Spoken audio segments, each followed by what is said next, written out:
Good morning students. आज हम अपनी इस वीडियो में डिस्कस करेंगे नोडल प्लेन्स। तो सबसे पहले हम डायग्राम की हेल्प से समझते हैं कि नोडल प्लेन्स क्या होते हैं। हमारे पास ये ऑप्टिकल सिस्टम है। ऑप्टिकल सिस्टम के बाद हम कहते हैं कि लेफ्ट हैंड साइड में हमारा object space and right hand side में इसके इमेज स्पेस है। अब नोडल प्लेन को डिफाइन करने के लिए सबसे पहले हम बात करेंगे नोडल पॉइंट्स की। तो नोडल पॉइंट्स क्या होते हैं? नोडल पॉइंट्स हम अगर बात करें तो हमारे ऑब्जेक्ट स्पेस में एंड इमेज स्पेस में ऐसे दो पर्टिकुलर पॉइंट्स जिन पे हम कहते हैं कि ये हमारी इंसिडेंट लाइट रे है। अगर वो इंसिडेंट लाइट रे ऑब्जेक्ट स्पेस में इस पर्टिकुलर पॉइंट पे कुछ एंगल बनाती है अल्फ़ा, तो सेम एंगल इमेज स्पेस में जो पॉइंट है नोडल पॉइंट उस पे भी बनेगा। तो इसका मतलब आपका लाइट रे N1 एंड N2 पे सेम एंगल बनाएंगी अल्फ़ा।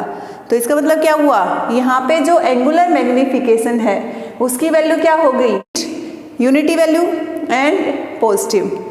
तो दो ऐसे पर्टिकुलर पॉइंट ऑब्जेक्ट स्पेस में एंड इमेज स्पेस में जिस पे आपकी लाइट रे सेम एंगल बनाती हो या फिर एंगुलर मैग्निफिकेशन के वैल्यू 1 हो, तो उन पर्टिकुलर पॉइंट्स को हम क्या कहेंगे, नोडल पॉइंट्स। तो ये हमारे N1 N2 क्या है, नोडल पॉइंट्स। अब ये नोडल पॉइंट आपके ऑप्टिकल सिस्टम के बाहर भी हो सकते हैं एंड ये नोडल पॉइंट्स आपके ऑप्टिकल सिस्टम के अंदर भी हो सकते हैं। दोनों कंडीशंस वैलिड हैं। तो अब हमें पता चल गया कि N1 and N2 nodal points हैं। तो अब नोडल प्लेन क्या होगा, नोडल प्लेन की हम बात करेंगे तो वो पर्टिकुलर प्लेन जो इन नोडल पॉइंट से पास हो रहा है एंड जो आपके प्रिंसिपल एक्सिस है उस प्रिंसिपल एक्सिस के परपेंडिकुलर है, उसको क्या कहेंगे, नोडल प्लेन्स। तो इस टाइप से जो N1 एंड N2 पॉइंट से प्लेन्स पास होते हैं, these are our nodal planes. तो ये हमारे नोडल प्लेन्स हैं। अब हम बात कर रहे हैं कि हमारे N1 और N2 नोडल पॉइंट्स हैं।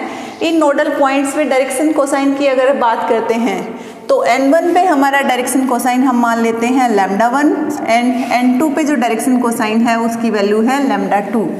अब जो डायरेक्शन कोसाइन होते हैं उनको हम इस alpha angle and refractive index की फॉर्म में रिप्रेजेंट कर सकते हैं। तो अगर हम कहते हैं कि λ1 and λ2 are the optical direction cosines at these both nodal planes N1 and N2, then λ1 को क्या लिख सकते हैं, λ1 को हम लिख सकते हैं μ1 α1। μ1 क्या होगा, refractive index at this N1 nodal plane and α1 क्या होगा, जो रे है वो आपकी प्रिंसिपल एक्सिस के साथ कितना एंगल बना रही है, दैट एंगल। तो ये आपका हो जाएगा μ1 α1। सिमिलरली हम λ2 को लिख सकते हैं μ2 α2। यहाँ पे μ2 क्या हो गया, refractive index at this location and आपका जो α2 क्या हो गया, दैट इज अगेन जो रे प्रिंसिपल एक्सिस के साथ क्या एंगल बना रही है वो वाला एंगल। अगर हम अज्यूम कर लेते हैं कि आपका मीडियम है वो सिस्टम के बोथ साइड सेम है, कि इसका मतलब क्या हुआ कि जो नोडल प्लेन्स आपके हैं दोनों, वो दोनों nodal planes same refractive index में बने हुए हैं।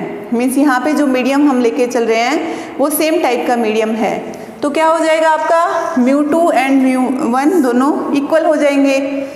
बट आपके अल्फा क्या है, these are paraxial angle, paraxial angle और सेम मीडियम के अंदर बने हुए हैं। तो इसका मतलब α1 एंड α2 भी इक्वल हो गए। इन दोनों को हम लिख देते हैं अल्फा।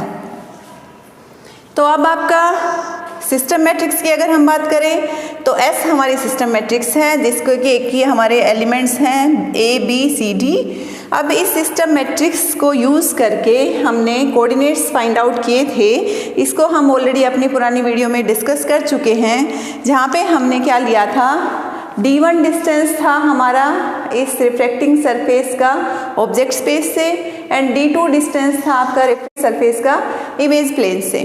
तो जब D1 एंड D2 डिस्टेंस हमने कंसिडर किए थे उस केस में हमारे जो इमर्जेंट कोऑर्डिनेट्स आए, जो हमारे कोऑर्डिनेट्स आए थे इमर्जेंट बीम के, λ2 y2 को λ1 y1 की हेल्प से हम ऐसे इस मैट्रिक्स को यूज़ करके लिख सकते थे यहाँ पे इस एलिमेंट की वैल्यू 0 हो गई थी। क्यों? क्योंकि हमने कंसिडर किया था कि जो आपका ऑब्जेक्ट प्लेन है वो एक्सिस पे लाई करेगा, प्रिंसिपल एक्सिस पे, तो उस केस में हमारे इस कोऑर्डिनेट की वैल्यू 0 हो गई थी। तो ये मैट्रिक्स हम ऑलरेडी अपनी प्रीवियस वीडियो में डिस्कस कर चुके हैं। अब यहाँ पे अगर हम नोडल प्लेन कंसिडर करते हैं तो इसी मैट्रिक्स को हम रिवाइज कर सकते हैं अपनी नोडल प्लेन्स की सिचुएशन के अकॉर्डिंग। तो यहाँ पे आपका n1 n2 पॉइंट्स पे नोडल प्लेन बन रहे हैं। ये फर्स्ट नोडल प्लेन है आपका एंड ये सेकंड नोडल प्लेन है। दोनों नोडल प्लेन्स की रिफ्रैक्टिंग सरफेस से डिस्टेंस अगर हम देखें तो फर्स्ट नोडल प्लेन का डिस्टेंस है dn1, सेकेंड नोडल प्लेन का डिस्टेंस है dn2। तो हम यहाँ पे क्या करेंगे, हम यहाँ पे d1 को रिप्लेस कर देंगे dn1 से एंड d2 को रिप्लेस कर देंगे dn2 से। ठीक है, जैसे ही इन वैल्यूज़ को यहाँ पे सब्स्टिट्यूट करेंगे तो अब ये हमारे कोऑर्डिनेट्स आ गए हैं इमर्जेंट रेस के λ1 y1 की फॉर्म में, और ये जो प्रेजेंट हमारे नोडल प्लेन्स हैं इनकी लोकेशन को कंसीडर करके। ठीक, तो हमारे पास नोडल प्लेन के लिए आपके जो इमर्जेंट रे है उसके कोऑर्डिनेट्स आ गए थे λ1 λ2 की फॉर्म में। इसको हमने इक्वेशन नंबर 1 कंसीडर कर लिया।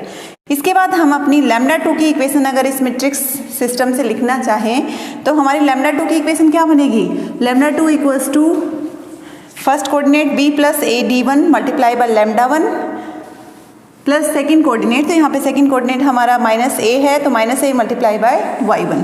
तो हमारे पास ये इक्वेशन आ गई है आपकी जो नोडल सिस्टम है उसके लिए।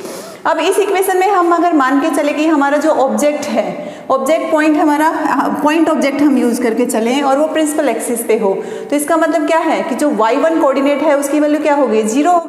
y1 कोऑर्डिनेट की वैल्यू 0 हो गई, इसका मतलब इस y1 टर्म की वैल्यू हम 0 पुट कर सकते हैं।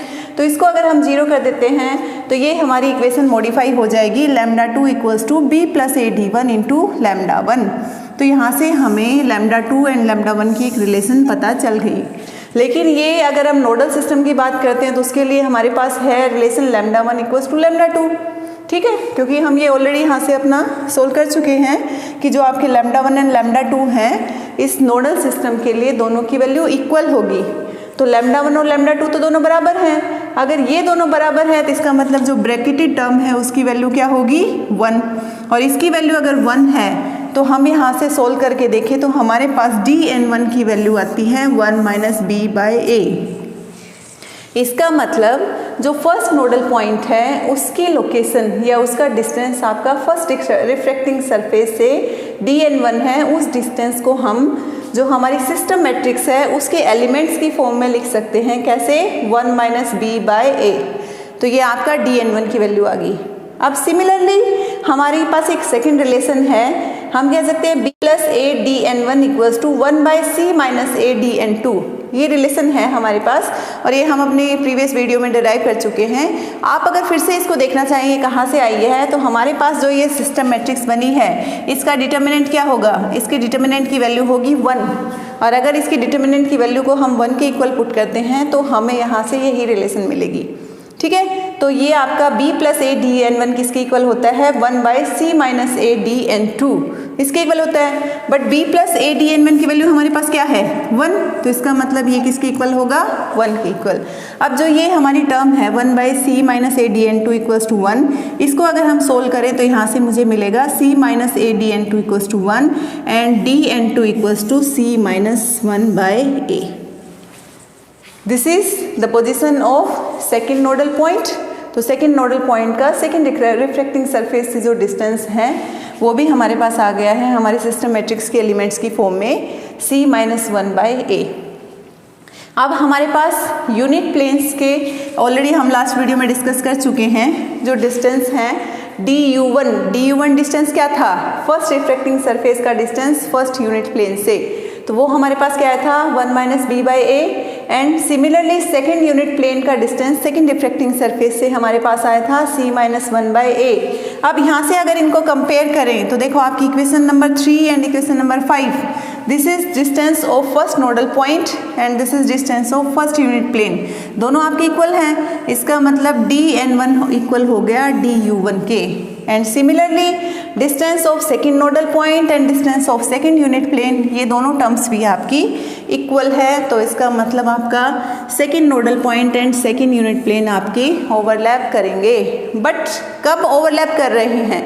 जब हम मान के चल रहे हैं कि हमारा जो सिस्टम है उस सिस्टम के दोनों साइड मीडियम आपका सेम टाइप का है, तो इसका मतलब हम कह सकते हैं कि when the medium on both side of the optical system is same, in that case your nodal point and your unit plane overlap each other. तो ये दोनों एक दूसरे के साथ कोइंसाइड करेंगे। आई होप आपको ये क्लियर हुआ होगा। अगर कोई भी डाउट हो तो उसको पूछ सकते हैं। Thank you.